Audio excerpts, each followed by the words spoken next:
పవన్ కళ్యాణ్ హీరోగా హరీష్ శంకర్ దర్శకత్వంలో రూపొందించిన చిత్రం ఉస్తాద్ భగత్ సింగ్ నుంచి కాలరే ఎత్తరా అంటూ సాగే పవర్ఫుల్ సాంగ్ ప్రోమోని రిలీజ్ చేశారు మేకర్స్. ఇక ఫుల్ సాంగ్ ని ఈ నెల 12న సాయంత్రం 5 గంటలకు విడుదల చేస్తున్నట్టు కన్ఫర్మ్ చేశారు. పెళ్లి తర్వాత అల్లు శిరీష్ తన సతీమణితో కలిసి కొన్ని క్యూట్ మూమెంట్స్ ని సోషల్ మీడియాలో పంచుకున్నాడు. తన చేతిపై భార్య నైనిక పేరుని తెలుగులో రాసుకుని ఉన్న ఫోటోతో పాటుగా తమ మధ్య ప్రేమ కనిపించేలా మరో ఫోటోను షేర్ చేశాడు. ఈ సోషల్ మీడియాలో ఫోటోలు వైరల్ గా మారాయి. నిర్మాణ సంస్థ ఈటీవీ విన్తో కలిసి గతంలో పలు విజయవంతమైన ప్రాజెక్టులను అందించిన నిర్మాత వంశీ నందిపాటి మరోసారి ఈటీవీ విన్తో కలిసి ఇంకా ఏమనుకోలేదు అనే చిత్రాన్ని తీసుకొస్తున్నారు. తాజాగా ఈ చిత్రానికి సంబంధించిన టైటిల్ అనౌన్స్మెంట్ వీడియోలు రిలీజ్ చేశారు మేకర్స్. బాలీవుడ్ ప్రతిష్టాత్మక చిత్రం రామాయణంకు సంబంధించి సోషల్ మీడియాలో కొన్ని ఫోటోలు తెగ చక్కర్లు కొడుతున్నాయి.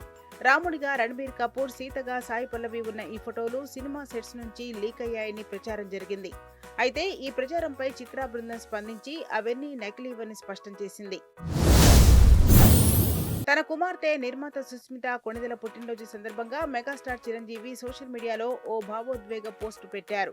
ఒకప్పుడు నా వేలు పట్టుకుని నడిచిన చిన్నారి నుంచి ఈ రోజు ధైర్యంగా బాధ్యత గల మహిళగా ఎదిగావు. నా సినిమాను చూస్తూ ఆనందించే నువ్వు ఇప్పుడు నా సినిమాను నిర్మించి నాకు చిరస్మరణీయమైన బ్లాక్ బస్టర్ అందించడం తండ్రిగా నాకు చాలా ప్రత్యేకమైన గర్వాన్ని ఇచ్చింది అంటూ చిరంజీవి రాసుకొచ్చారు.